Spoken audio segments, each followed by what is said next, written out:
अच्छा बच्चों, आज हमने जो करना है वो आपका रिव्यू एक्सरसाइज 11 है।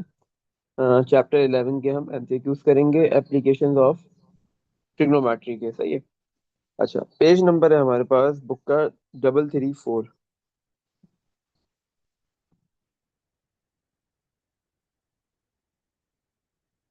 अच्छा, इधर आपके पास जो है वो review exercise 11 question number 1, select correct answer. आपको एमसीक्यूज है, एमसीक्यूज करने हैं।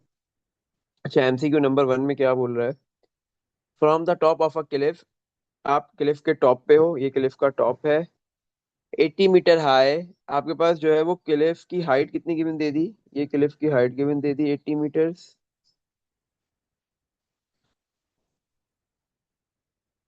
ये क्लिफ की हाइट है 80 मीटर्स। सही है। 80 metre, this is the height of cliff. और आप कहाँ पे हो? क्लिफ के टॉप पे हो। द एंगल ऑफ डिप्रेशन, आप टॉप पे हो तो इसका मतलब आप नीचे देख रहे हो। सही है। ऑफ अ बोट, आप एक बोट को देख रहे हो। बोट किसमें? पानी में है, नीचे है। तो एंगल ऑफ डिप्रेशन कितना बन रहा है? बोल रहा है इज एल्फा। एल्फा बन रहा है। सही है। तो आप यहाँ पे, ये रही बोट, आप इस बोट को देख रहे हो तो आपका एंगल ऑफ डिप्रेशन कितना बन रहा है? अल्फा बन रहा है।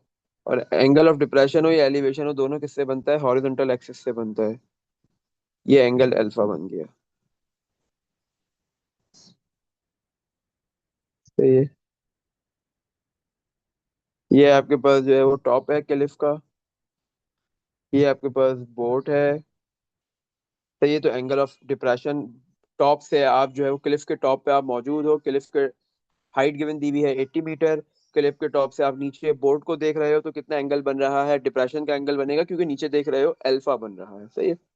If the distance between the board and the foot of the Cliff, ये फुट, क्लिफ का फुट है। तो आपके पास जो है वो क्लिफ के फुट से लेके बोर्ड तक का डिस्टेंस कितना गिवन दिया हुआ है? 80√3 मीटर। सही है। ये डिस्टेंस गिवन दिया हुआ है 80√3 मीटर, ये वाला।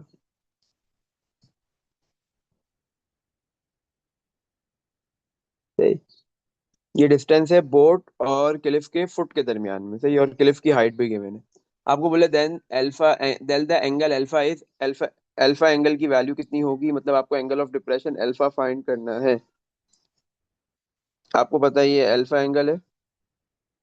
इसके ओपोजिट एंगल ये वाला भी अल्फा होगा। This is also also alpha. ये अल्फा है। ये एंगल ऑफ डिप्रेशन आपने फाइंड करना है। ये देखो, आपके पास ये पता है आपको कि ये 90 डिग्री एंगल है, राइट एंगल। 90 डिग्री के सामने वाली साइड होती है हाइपोटेन्यूस। और जिस साइड पे आपका वर्किंग एंगल होता है, जैसे इधर वर्किंग एंगल अल्फा है, जिस साइड पे है वो आपकी बेस है। और थर्ड साइड आपका परपेंडिकुलर है 80, दिस इज द परपेंडिकुलर। ये तो बेस गिवन है, परपेंडिकुलर गिवन है। कौन सा फॉर्मूला यूज करेंगे? ट्रिग्नोमेट्रिक रेशियोज यूज होंगे, क्योंकि राइट ट्रायंगल है, बेस भी है, परपेंडिकुलर भी है। तो टेन थीटा वाला फॉर्मूला यूज होगा। परपेंडिकुलर डिवाइड बाय बेस होता है। टेन थीटा की जगह पे क्या आ जाएगा? अल्फा इक्वल्स टू, परपेंडिकुलर की वैल्यू है आपके पास 80, डिवाइड बाय बेस है 80√3। 80 से 80 कैंसिल, तो अल्फा इक्वल्स टू 10 दूसरी साइड पे आके हो गया टेन इनवर्स। और ये 1/√3। Tan inverse 1/√3। टेन इनवर्स 1/√3 निकालोगे, आपके पास एंगल आ जाएगा 30 डिग्री। तो ये आपका जो है वो अल्फा वाला एंगल कितना आ गया? 30 डिग्री। और इसने हमें जो ऑप्शंस गिवन दिए हुए हैं वो है हमारे पास रेडियन में। तो 30 डिग्री कितने रेडियन के बराबर होता है बच्चों? आपको याद होना चाहिए, पाई/6 रेडियन के। सही है। क्योंकि पाई की जगह आता है 180, 180 डिवाइड बाय 6 करोगे तो 30 आएगा। इसका करेक्ट ऑप्शन है pi, B. Correct option is B. चलो भाई, next MCQ. To solve an oblique triangle we use, अगर आपको ऑब्लिक ट्राइंगल सॉल्व करना है तो आप क्या यूज करोगे? Law of science, law of cosines, law of tangents, या ऑल ऑफ दीज? तीनों यूज हो सकते हैं, तीनों में से कोई भी यूज हो सकता है। तो आप कौन सा करेक्ट ऑप्शन है? All of these. Correct option is D. सही है। A circle which touches all the sides of a triangle, एक ऐसा सर्कल जो ट्राइंगल की ऑल साइड्स, ट्राइंगल की तीन साइड्स होती है, अगर सर्कल ट्राइंगल की तीनों साइड्स को टच कर रहा है, वो कौन सा आपके पास, वो क्या होगा? Circumcircle, incircle, excircle, tri circle, क्या होगा? इसका मतलब है कि आपके पास ये एक ट्राइंगल है। सही है। ट्राइंगल क्या कर रहा है? सर्कल की, और सर्कल क्या कर रहा है? ट्राइंगल की तीनों साइड्स को टच कर रहा है। तो टच जब भी करेगा तो इसका मतलब है वो सर्कल अंदर बनेगा। कहाँ होगा? अंदर, ट्राइंगल के। जब भी सर्कल ट्राइंगल के अंदर होता है, दिस इज इन सर्कल। वो क्या होता है? Incircle. Correct option is B. अच्छा, इन अ ट्राइंगल एबीसी, अगर आपके पास एक ट्राइंगल है एबीसी, उसमें एक एंगल बीटा 90 डिग्री है। क्या है? Beta 90 degree. Then B square minus C square, sorry, then B square equals to C square plus A square minus 2 A C cos beta किसके बराबर होगा? Becomes law of sine, law of cosine, या Pythagoras theorem बनेगा, या कुछ भी नहीं बनेगा तीनों में से। अच्छा, बीटा की वैल्यू 90 डिग्री पुट करो। कॉस 90, तो ये C square plus A square minus 2 AC cos beta हो जाएगा 90। कॉस 90 निकालो, जीरो आता है। तो सी square plus A square minus 0 × 2 AC, zero. तो बी स्क्वायर किसके बराबर आ गया? सी स्क्वायर प्लस ए स्क्वायर। हमने पाइथागोरस थ्योरम में यही पढ़ा था कि हाइपोटेन्यूज के स्क्वायर बराबर होता है बाकी दोनों साइड्स परपेंडिकुलर और बेस के स्क्वायर के सम के। तो ये पाइथागोरस थ्योरम बन गया। तो इस पाइथागोरस थ्योरम में बी हाइपोटेन्यूज है, और सी और ए एक परपेंडिकुलर है और एक बेस है। सही है। तो ये किसके, जब भी आपके पास किसी भी ट्राइंगल में एक एंगल 90 डिग्री होगा तो वो राइट ट्राइंगल होगा। और जो कोसाइन लॉ है, उस एंगल की वैल्यू आप जैसे ही 90 पुट करोगे तो कोसाइन लॉ कन्वर्ट हो जाएगा किसमें? पाइथागोरस थ्योरम में। किसमें कन्वर्ट हो जाएगा? पाइथागोरस थ्योरम में। तो आप बोलोगे करेक्ट ऑप्शन है सी, पाइथागोरस थ्योरम। सही है। इन एनी ट्राइंगल, किसी भी ट्राइंगल के अंदर आपके पास root S - A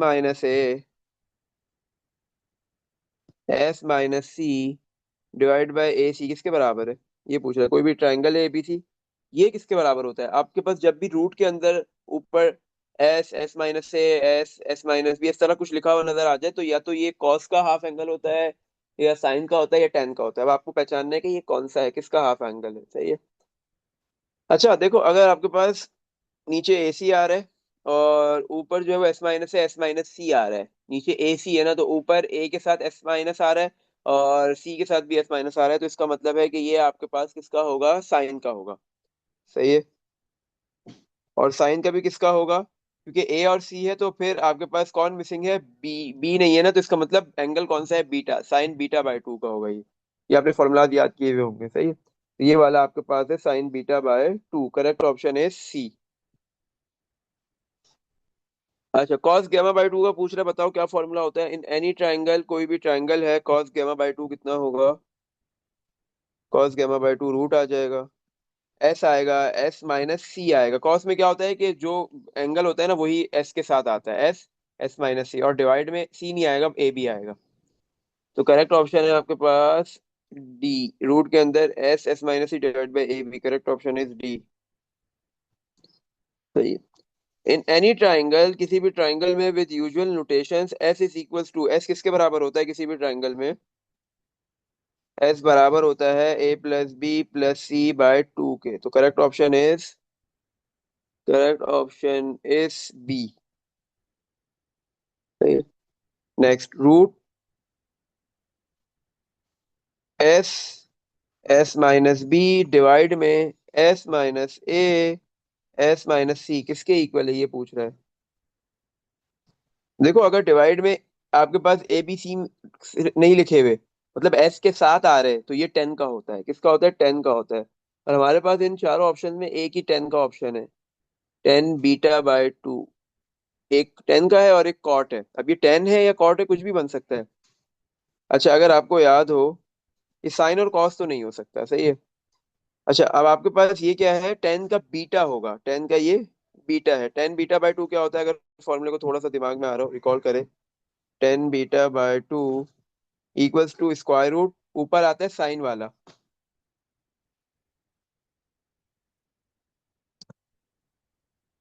square root sine. Sign में क्या होता है आपके पास? साइन में होगा बीटा बाय टू में होगा S minus A S minus C, और डिवाइड में आएगा कॉस वाला, तो वो होगा एस एस माइनस बी। ये तो उल्टा लिखा हुआ है, तो इसका मतलब ये टेन का क्या है, जो टेन का फॉर्मूला है उसका इनवर्स है, उल्टा लिखा हुआ है, सॉरी इसका रेसिप्रोकल है, उल्टा लिखा हुआ है। तो आप बोलोगे ये टेन नहीं होगा, ये कॉट होगा, तो ये आपके पास जो फॉर्मूला गिवन दिया हुआ है ये वाला, ये किसका है, कॉट बीटा बाय टू का है, सही है। तो आपके पास, आपने कॉट का नहीं पढ़ा लेकिन टेन का आपको पता है, तो टेन का अगर रेसिप्रोकल कर दोगे तो कॉट बन जाएगा। तो करेक्ट ऑप्शन इज डी, ये कॉट है। सही। नेक्स्ट। अच्छा भाई, इन एनी ट्राइंगल, किसी भी ट्राइंगल एबीसी के अंदर square root S minus A S minus B divide by किस, एस एस माइनस सी किसके बराबर होगा। ये अब आपके पास देखो बिल्कुल टेन वाला ही है, ऊपर S minus S minus B लिखा है और डिवाइड में एस एस माइनस सी लिखा है, तो ये आपके पास टेन का होगा। देखो यहाँ पे बीटा में क्या होता है, बीटा बाय टू में ऊपर बी नहीं आता, तो इधर ऊपर सी नहीं आ रहा, तो इसका मतलब टेन गैमा बाय टू है। सही है। तो ये टेन गैमा बाय टू का फॉर्मूला लिखा हुआ है इधर। सही है, तो पूछ रहे बताओ किसका है? हमने बोल दिया this is tan gamma by two. Correct option है C. We can solve an oblique triangle if, आप ऑब्लिक ट्राइंगल को सॉल्व कर सकते हो जब आपके पास एक साइड और दो एंगल्स गिवन हो, तीन साइड्स गिवन हो, या टू साइड्स और दो साइड्स, या फिर जो है वो इंक्लूडेड एंगल्स गिवन हो, या ऑल ऑफ दीज। हाँ, अगर एक साइड और दो एंगल्स गिवन है तो भी ऑब्लिक ट्राइंगल सॉल्व हो सकता है, तीनों साइड्स गिवन है तो भी ऑब्लिक ट्राइंगल सॉल्व हो सकता है, कोई भी दो साइड्स और एक एंगल गिवन हो तो भी ऑब्लिक ट्राइंगल सॉल्व हो सकते हैं। तो तीन ऑप्शन सही है, तो आप बोलोगे correct option is D, all of these. सही है। अच्छा, नेक्स्ट एमसीक्यू। हम्म।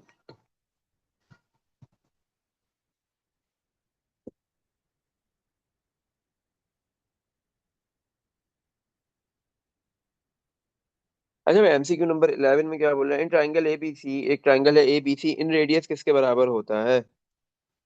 इन रेडियस, इन रेडियस का क्या फॉर्मूला है, इन रेडियस का फॉर्मूला होता है area of triangle divide by S. In radius R, R के इक्वल होता है, small R equal to area of triangle divide by S. Correct option is D, तो इसका ऑप्शन है डी। ये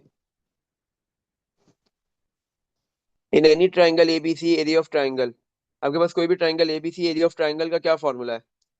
पहला ऑप्शन ए लिखा हुआ है बी सी साइन अल्फा, नहीं भाई, बी सी साइन अल्फा नहीं आ सकता क्योंकि सबसे पहले हाफ आता है, तो पहला ऑप्शन गलत है।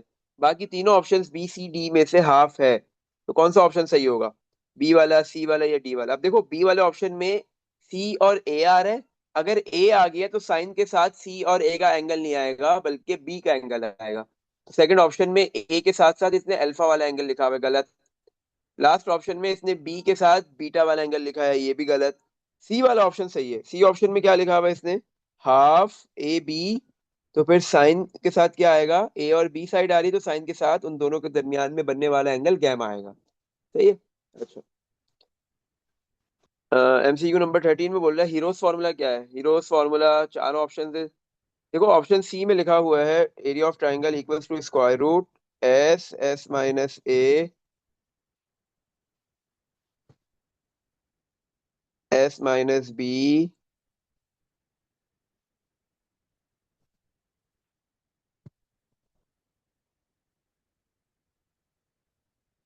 S minus C. सही है, ये एरिया ऑफ ट्राइंगल का हीरोस फार्मूला होता है, सही है ना। हीरोस फार्मूला है ट्राइंगल के एरिया निकालने के लिए। तो सी ऑप्शन में आपके पास ये बिल्कुल एग्जैक्ट सेम लिखा हुआ है। ए ऑप्शन में रूट नहीं है, बी ऑप्शन के अंदर एस नहीं है, और सी ऑप्शन तो A plus B plus C by two लिखा है, वो तो बिल्कुल गलत है। सही है, तो करेक्ट ऑप्शन है सी। सही। चल, 14 MCQ, the circle passing through the three vertices of a triangle is called. अगर एक सर्कल ट्राइंगल के तीनों वर्टिसेस से पास हो रहे हैं तो वो क्या होगा। अगर कोई भी आपके पास सर्कल ट्राइंगल की तीनों साइड्स को टच करता है तो वो इन सर्कल होता है, और अगर तीनों वर्टिसेस से ट्राइंगल के पास होगा, जैसे ये ट्राइंगल बन गया,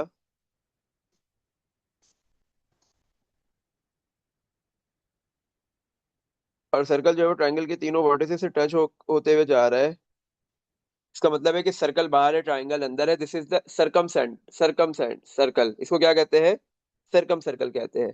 तो ये अगर सर्कल अंदर है तो इन सर्कल, सर्कल बाहर है तो सरकम सर्कल। या आप ये कह सकते हो कि अगर सर्कल ट्राइंगल की साइड्स को टच कर रहा है तीनों तो इन सर्कल, और तीनों और ट्राइंगल अगर सर्कल के तीनों वर्टिसेस को टच कर रहा है, ये सर्कल ट्राइंगल के तीनों वर्टिसेस को टच कर रहा है, तो वो आपके पास क्या है, सर्कम सर्कल। तो ये correct option is A, circumcircle.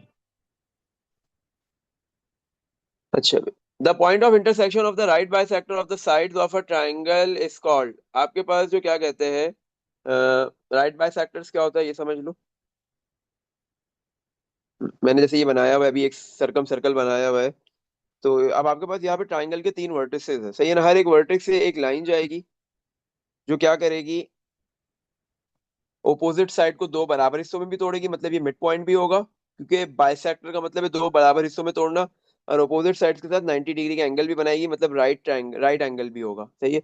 तो राइट बाइसेक्टर एक ऐसी लाइन जो ओपोजिट साइड को दो बराबर हिस्सों में तोड़े और उसके साथ 90 डिग्री का एंगल भी बनाए, तो वो राइट बाइसेक्टर होता है। तो इस तरह ट्राइंगल में कितने राइट बाइसेक्टर्स बन सकते हैं, तीन वर्टिसेस है तो तीन राइट बाइसेक्टर्स बन सकते हैं। और ये तीनों राइट बाइसेक्टर का एक इंटरसेक्शन पॉइंट होगा, वो पूछ रहे बताओ क्या होता है। तो राइट बाइसेक्टर का इंटरसेक्शन का जो पॉइंट होता है वो होता है सरकम सेंटर। वो क्या होता है, सरकम सेंटर।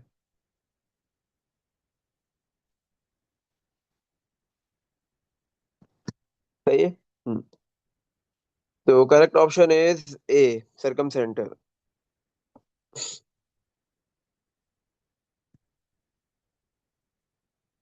चलो नेक्स्ट एमसीक्यूज की तरफ मूव करते हैं। 16 टिल 20 एमसीक्यूज है टोटल हमारे पास।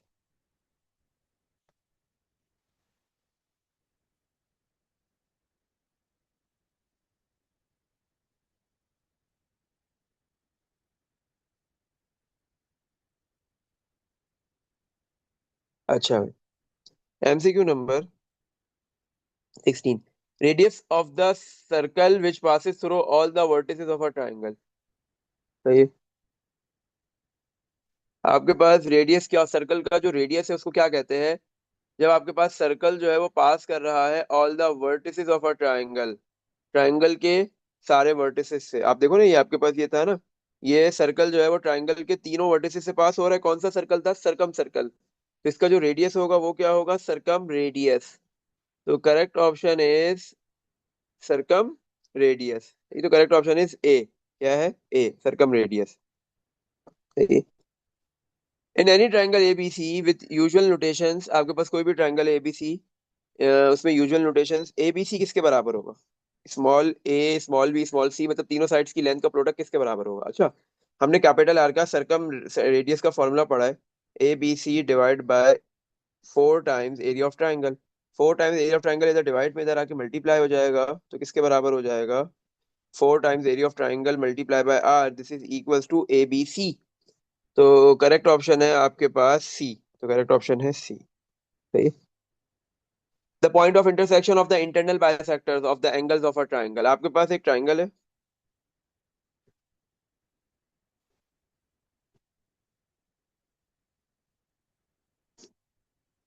आपको पता है कि ट्राइंगल के जो है वो तीन एंगल्स होते हैं। एक ऐसी लाइन जो हर एक एंगल को दो बराबर हिस्सों में तोड़े, एक लाइन जो इस एंगल को दो बराबर हिस्सों में तोड़े, तो वो कहलाता है इंटरनल बाइसेक्टर। वो लाइन क्या कहलाती है, इंटरनल बाइसेक्टर। तो इस तरीके से आपके पास इस ट्राइंगल में कितने एंगल्स है, तीन, तो तीन इंटरनल बाइसेक्टर बन सकते हैं। सही है। अब ये दो बराबर हिस्सों में टूटेगा, अगर ये 50 एंगल है तो ये भी 25 होगा और ये भी 25 होगा। एक समझाने के लिए बता रहा हूँ, जरूरी नहीं है 50 हो, कुछ भी हो सकता है। तो आपके पास क्या है, ट्राइंगल में तीन इंटरनल बाइसेक्टर्स बन सकते हैं। तो बोल रहे हैं कि इन तीनों इंटरनल बाइसेक्टर्स का जो एंगल्स का जो इंटरनल बाइसेक्टर, उसका point of intersection, he point of intersection क्या कहलाता है, इस पॉइंट ऑफ इंटरसेक्शन को कहते हैं इन सेंटर। क्या कहते हैं, याद रखना है, इन सेंटर। जैसे राइट बाइसेक्टर का पॉइंट ऑफ इंटरसेक्शन होता है सरकम सेंटर, एंगल बाइसेक्टर का पॉइंट ऑफ इंटरसेक्शन होता है इन सेंटर। तो correct option is A, in centre. In any equilateral triangle ABC, आपके पास कोई भी एक ट्राइंगल है एबीसी, वो इक्विलेटरल ट्राइंगल है। सही है। तो with usual notations R colon, capital R colon R1, इसका क्या वैल्यू होगी, इसका क्या रेशो होगा, ये सवाल हमने किया है 11.4 के अंदर, बाकायदा प्रूफ किया है हमने ये सवाल पूरा। वहां पे क्या था, सवाल में बोल रहा था ए बी सी तीनों बराबर है, मतलब एक ट्राइंगल है, उसकी तीनों साइड्स बराबर है। अगर तीनों साइड्स बराबर होती है तो कौन सी टाइप का ट्राइंगल होता है, इक्विलेटरल। तो यहाँ पे भी तो यही बोल रहा है ये, कि आपके पास सवाल में इसने बोल दिया कि इक्विलेटरल ट्रायंगल है, तो बताओ इन तीनों का रेशो क्या होगा। हमें पता है R1 सबसे बड़ा था, R1 की वैल्यू थी 3, फिर इससे छोटा स्मॉल r था 2, और फिर सबसे छोटा कैप सॉरी उससे छोटा कैपिटल R था 2, और सबसे छोटा r स्मॉल r था 1। तो इसका रेशो होगा 1:2:3। सही है। बस आपने ये चीज याद रखनी है कि R1 सबसे बड़ा है। हमने जो प्रूफ किया था ना उसमें ऐसे लिखा हुआ था R1:R:R, तो इसमें लिखा हुआ था 3:2:1। अब इससे जो हमें एमसीक्यूज में दिया है उसमें स्मॉल r पहले लिख दिया और R1 बाद में लिखा है, तो इस चीज का ख्याल रखना। सही है। तो हमारा करेक्ट ऑप्शन इज 1 2 3 A। सही है। बी नहीं कर देना, बी गलत हो जाएगा। आपने पोजीशन देखनी है R1 और स्मॉल r की, कैपिटल R बीच में ही होगा। तो करेक्ट ऑप्शन है A. Last MCQ, MCQ number 20। Circumradius of triangle ABC, triangle ABC के सरकम रेडियस को कैपिटल आर से लिखते हैं, किसके बराबर होता है। हमें पता है कैपिटल आर बराबर होता है A B C divide by 4 times area of triangle. Circumradius बोला है ना, हाँ। सरकम सर्कल का जो रेडियस होता है वो सरकम रेडियस कैपिटल आर, उसका ये फॉर्मूला है। तो this is correct option is D. D में लिखा हुआ है ABC divide by 4 times area of triangle. इसमें देख लो बेटा, कुछ पूछना है। तो यहाँ पे हमारे पास जितने भी थे सारे के सारे हमने एमसीक्यूज कर लिए। चैप्टर 11 के एमसीक्यूज कंप्लीट हो गए, इसके अलावा चैप्टर 11 भी हमारा कंप्लीट हो गया।